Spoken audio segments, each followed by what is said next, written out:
Hello, everybody, and welcome into the Apples and Ginos Fantasy Hockey Podcast. In today's episode, I'm going to introduce a new series called Over Under, where we're going to take a look at 6 of the most talked about players in fantasy hockey and evaluate whether they're overachieving or underachieving relative to expectations.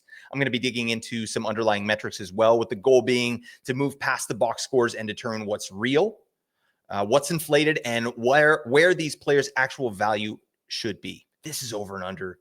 Let's get to biz.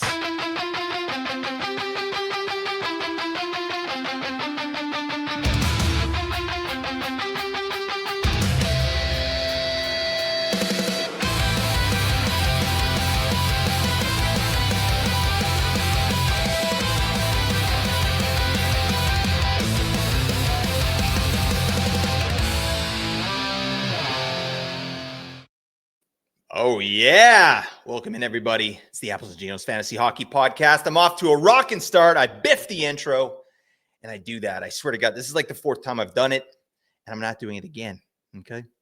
So, yeah, that's how I'm getting from A to B. But, yeah, my name is Blake Creamer. Please give me a follow over on X/Twitter at Blake Creamer AG. That's my handle. That's where I bring the tweet heat. I do that over there, also on Blue Sky. Also, check out the Apples and Ginos Discord. Link is in the description. Please, as well, check us out on YouTube. I've got a great presentation I've created for this episode here. So get your biscuits over to YouTube and do it now if you want to see some elite presentation skills and modest as well. I'm a very modest person, the most modest person that I know. So there you go. But that's not why you're here. All right, you're here because, I've got an interesting segment for you just called Over Under. It's as simple as that. I got 6 players here I want to talk about just to see, are they overachieving, underachieving, and, kind of where their fantasy hockey value should lie, right? So I don't want to do too much preamble here. I just want to get into it. I want to keep this episode nice and quick, nice and tidy. All right. So, we're going to do that. Let's start with player number 1 here, Alexis Lafrenière of the New York Rangers. Oh, yeah. This is a guy that, definitely flashed breakout potential over the years, especially in 2023-24 when he popped the hell off for 57 points in 82 games. He was playing with the Breadman, Artemi Panarin, and friend of the show, Vinny Tro. And he did that with only 6 power play points there in 23-24. So that's impressive. It looked like, he's kind of at the tipping point of maybe reaching that potential that a first overall pick, has on his shoulders there. And obviously last year he took a step back. I mean, the Rangers as a team, it was just bad vibes all around. They took a major step back and he still wasn't really getting a look on power play 1. So fast forward to this year here. We got Peter Laviolette out. Dingus McGee, don't let the door hit you on the way out, my man. We got Mike Sullivan in here. And Mike Sullivan was actually quoted saying that Lafrenière needed to be on power play 1 a lot more, and he wanted to afford him some of that opportunity. And that quote right there, that's juicy. All right. That got fantasy managers excited. I mean, and then, Vinny Tro, Vincent Trocheck, he's now on LTIR. He was injured. So we finally get to see Lafrenière in that power play 1 position that we all wanted to see him in, right? See what this guy can do. And he's done absolutely nothing with it. That show ain't no good. Laugh. What are you doing, my man? Very frustrating, but we got to look at some other things here. We got to look under the hood, right? And when we do, Laugh is popping the hell off, right? This whole Rangers team, right? I mean, they're snake bit to a ludicrous level at the moment. It's been gross to watch. I mean, this segment here should really encapsulate the whole Rangers team. Miller, Zibanejad, Panarin, these guys are all looking good under the hood. They're generating a lot, but they've been very unlucky so far. So before this last game here, Lafrenière, he was 12th overall in individual expected goals per 60. That's a new metric we have here at Apples and Ginos from 18 Skaters, Mark Barber. So that's his expected goals model, and we've got it as a rate stat per 60. So his individual expected goals per 60 is 12th overall in the entire league. That's Alexis Lafrenière, right? So that's kind of similar to individual scoring chances, but it's a bit more nuanced. So for anyone interested, and anyone interested in seeing those metrics that we have, the Apples and Ginos has a Patreon where you can get the player evaluation tool. That's where you see those metrics. But anyways, Yeah, 12th overall in there. And he's also 22nd overall in the entire league in shots on goal per 60. So that'll play, right? All that. And he's got a career high 18 minutes and 13 seconds average time on ice as well. So to me, I mean, that's elite stuff. Even this last game here, like, those stats don't take into account what happened there, but, more donuts, right? Production from our boy here, Laugh, but 2 shots on goal, 8 shot attempts, 4 scoring chances. 3 of those were high danger, right? And then on the year, just his shooting percentage, on ice shooting percentage at 5-on-5, comically low, right? And I'm sure it is for a lot of these Rangers. That's due for some positive regression ASAP. So to me, Lafrenière, this is a powder keg, folks, ready to blow. Even strength deployment, really good. He played mostly with Panarin so far, but this last game they had him with JT Miller. That's fine. He's top 6 regardless.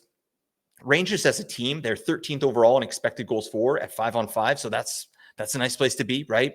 They're doing the thing. Their power play is even better, 8th overall in expected goals for per 60. So just hang on, right? I mean, if Lafrenière is available on your wire, I think you should grab him. This is a player to me who is grossly underperforming. Yeah. He should be ready to deliver some value soon. One good thing about Lafrenière, his periffs, they should provide you some production while we wait. But I think it's just a matter of time for the Rangers. Lafrenière he's not the main guy there. So yeah, take that for what it's worth. But I think there's 60 to 65 point potential in this player if this type of deployment and, the metrics continue in this way. So also the Rangers have 3 decent games, 3 games, 2 off nights scheduled next week. So you'll definitely get him in. He's got a game on Monday. He's going to get going. Book it. Get some Lafrenière in your life. I think this is a really good player that people are sleeping on right now. All right. Let's move on to the next player, big Evgeni Malkin. Yeah. He keeps doing the thing. I guess this guy Malkin, he's pretty good at hockey. That's confirmed. Last season, I actually had Malkin as an honorable mention in our sleepers list, just for the fact that he was being drafted ridiculously late.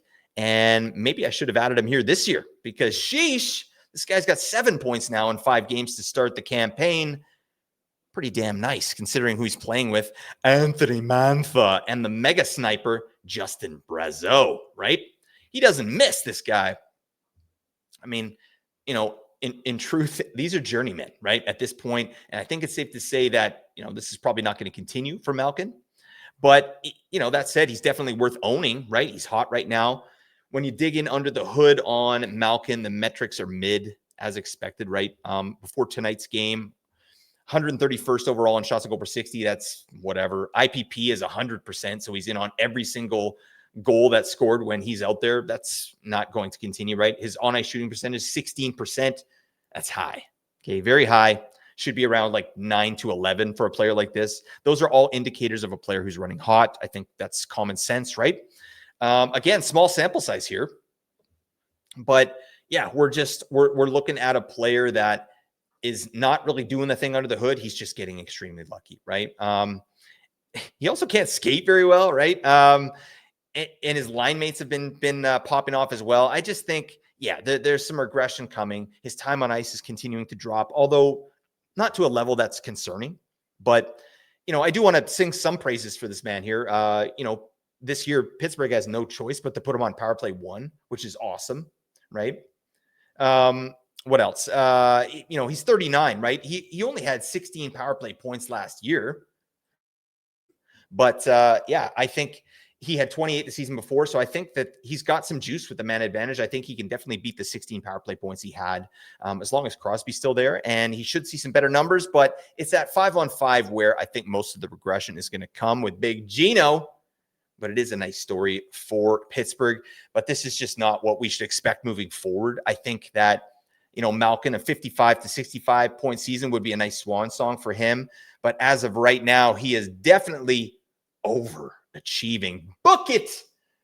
But shout out to Evgeni Malkin. Yeah, I picked him up in a lot of spots last year as a sleeper. It was pretty sweet. Yeah, and he had a great start and then ended up dropping him. So that could be the case here again this year. Get him in your roster for right now and definitely kick him to the curb. Don't worry about that when he does eventually go cold, because he will, right? Guys like Justin Brazeau cannot keep going off to the level they are currently. Okay. All right. Let's move on. We got to talk about another player here, a player I'm really high on. I've talked about him a lot here this offseason, Jackson Blake. I hope you guys all listened, right? Because Jackson Blake's doing some stuff out there. Before the game here on Thursday night, he had 4 points in 4 games. That's excellent. I feel like he's just getting started, this guy. And so far, again, before Thursday night's game here, Jackson Blake, number 1 in the entire league in shots on goal per 60. All right. And 8th overall in individual expected goals per 60, right? Again, Mark Barber's metric there. He's generating a lot of offense. He's getting a ton of chances. And I don't think that this is just a hot stretch for this guy. I think that Jackson Blake could be a metrics guy for the season, honestly. And right now, I think that, he played with Logan Stankoven, put some stank on it, and Taylor Hall at even strength. And now, lo and behold, in this last game here, he was taking reps on power play 1. That is excellent, right? That's what we want to see. That's what I thought might happen with Jackson Blake as well this year. I just didn't think it would happen this soon.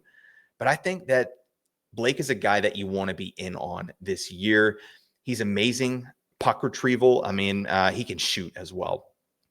And I really like that even strength line. I mean, you got Taylor Hall as the puck carrier. Andrei Svechnikov was up there before, and he's a puck carrier as well. So either or is fine for me. You got Logan Stankoven as the connector there, and Jackson Blake's sort of the bull in the corners. Silky mitts, net front. I love that. And I think he's going to be given every chance to succeed this season.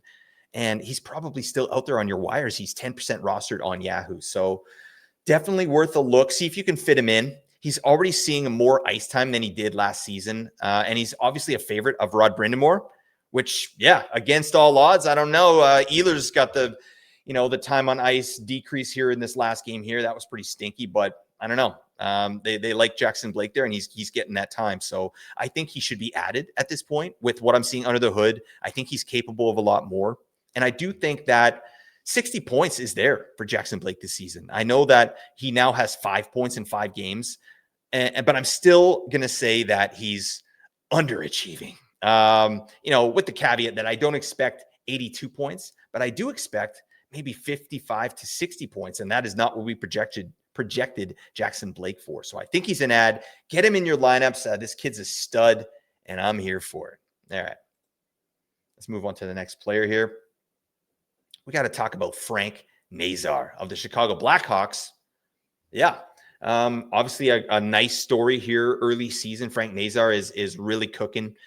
This may be a spicy take here, what I'm about to say on Frank Nazar. And I want to clarify, I'm definitely high on the player this year even. I'm high on Frank Nazar, but I think that we need to pump the brakes a little bit on the hype train, just a touch, right? I mean, Nazar's been phenomenal. There's no question. He needs to be on a roster, right? He's a must-add player, but there have been some trends that I think need to be addressed. But first, let's talk about the good that Frank Nazar has been doing here. He's got 6 points in the first 5 games on the Blackhawks. That in and of itself is a feat, right? He's cooking on the Blackhawks. Wow. All right. He's getting excellent deployment as well, right? Averaging 18-25 minutes time on ice. I love that. And he's also getting power play 1 as well, with a unit that was actually top 10 in the league last year, despite being near the bottom of the league in expected goals for per 60 with the man advantage. So yeah, I mean, there's some things there. He's getting deployment, he's getting opportunity. I love that. He's also dynamic, and he passes the eye test really well. So something I know Nate really loves, the eye test. Right, Nate? Damn, Nate's not here. I'm just talking to myself, and that's fine. I think that Frank Nazar is going to have a very productive career, probably a productive season here this year as well. And he's going to be a solid fantasy asset for sure.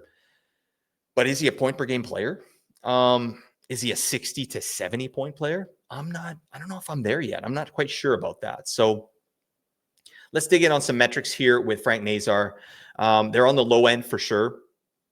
Shots on goal per 60, he's 235th in the league. That's showing no good. He's 142nd in individual expected goals per 60. So really, I mean, yeah, he's getting very lucky. He's shooting 50% at even strength, which is, pretty nice because he's not shooting very well. His line with Tyler Bertuzzi and Toivo Teravainen at 5-on-5, their Corsi 4 percentage is 43%. Like they're getting caved in out there, right? And Corsi for percentage, for those that don't know, it's basically you take Corsi for, so shot attempts for and shot attempts against, and you divide them, you do math, and you get the percentage, and it basically just tells you, like, this is where I do like Corsi when I'm looking at analytics, is kind of in a team sense, right? How are they tilting the ice? Like, I mean, we know what it looks like when we're watching hockey and a team is just in the zone, constantly firing pucks at the net. Maybe they're not hitting the net, but they're still generating momentum, right? They're getting those shot attempts. And so that's what Corsi for percentage is.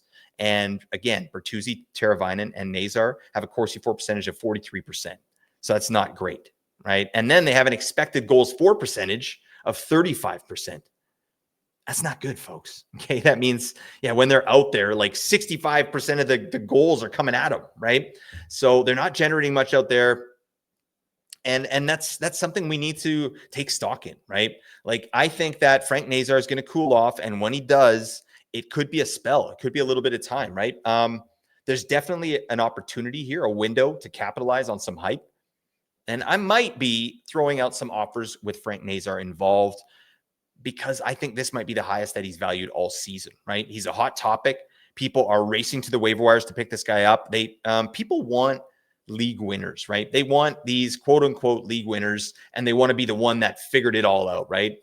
And that's fine, but we can use that to our advantage. I honestly don't think Nazar is that. I don't think he's a league winner this year. He is great. There's no question. I could see 55 to 60 points if all goes well, right? But I don't think that's how people are valuing him currently. I think they're valuing him as a 70 to 80 point player, right? And in kind of the circles I'm in, it's crazy stuff. So, I mean, see what you can do, right? I love this player. Don't get me wrong. I'm not saying you need to get off of Frank Nazar, nothing like that. I own him in 2 spots, so I'm along for the ride as well. But unfortunately, folks, he's overachieving, okay?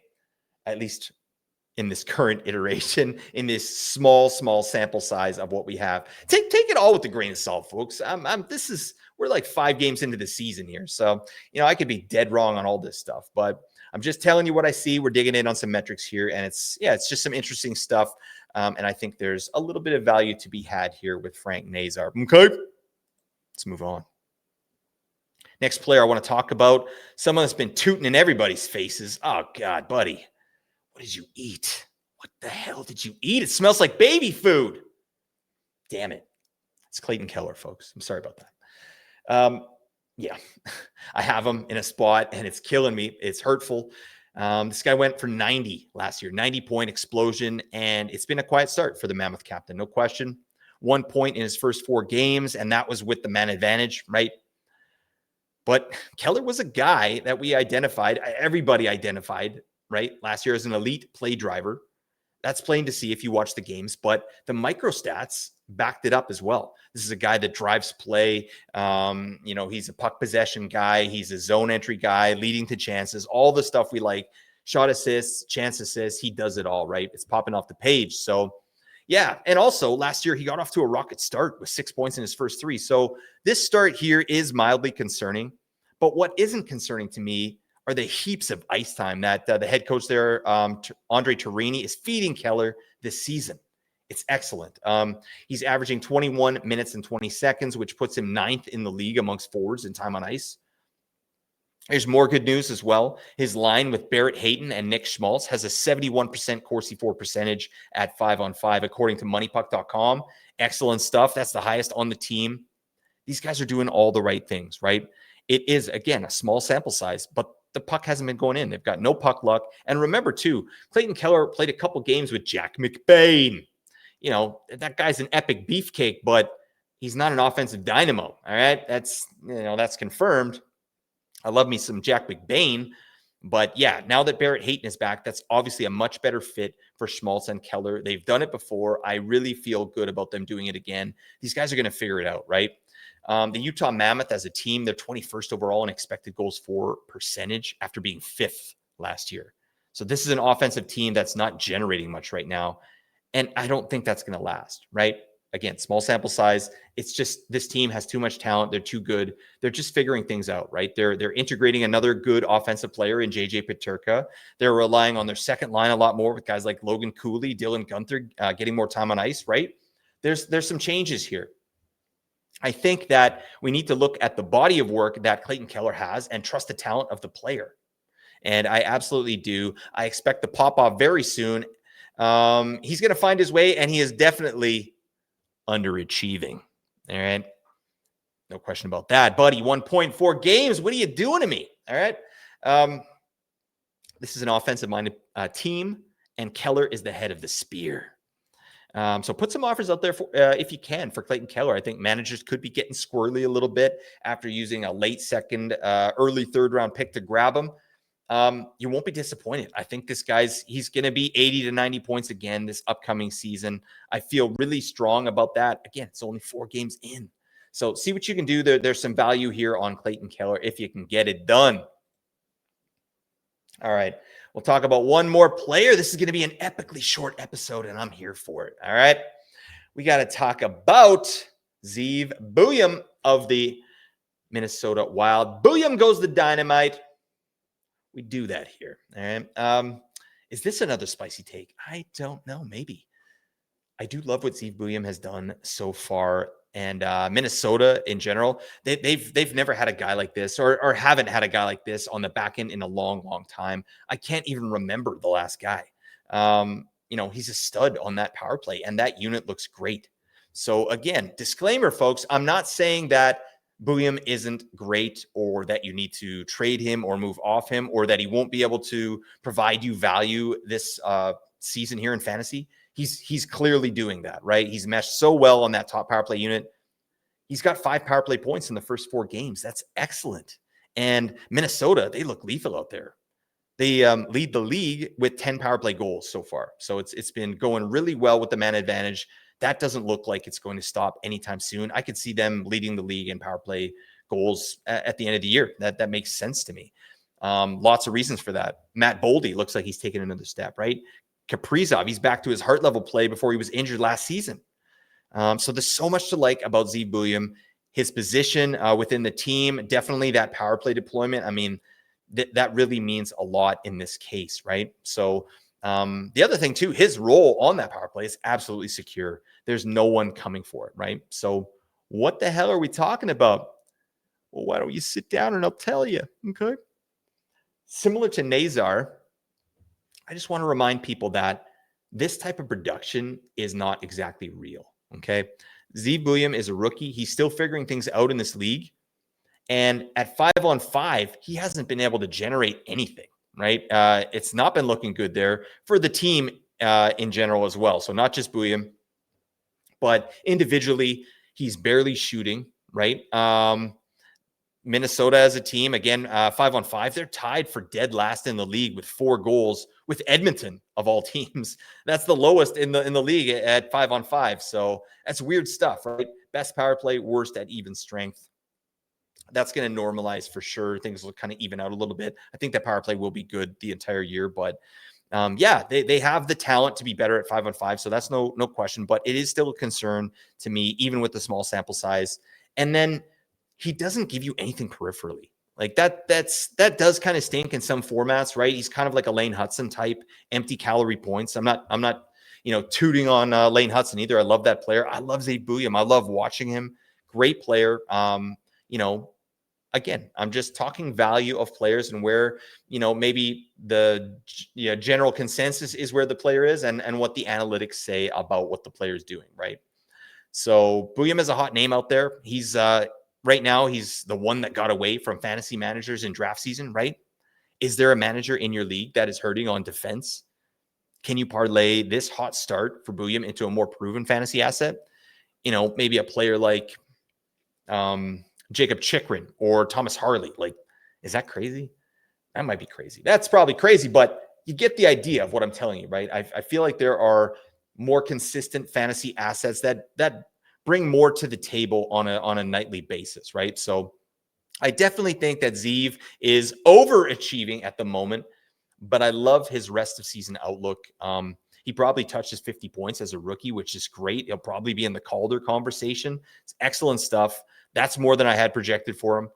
It's been a great fit early for Zeev, but sometimes the time to strike in the trade market is early on, right? When people are freaking out, they don't know what to do, right?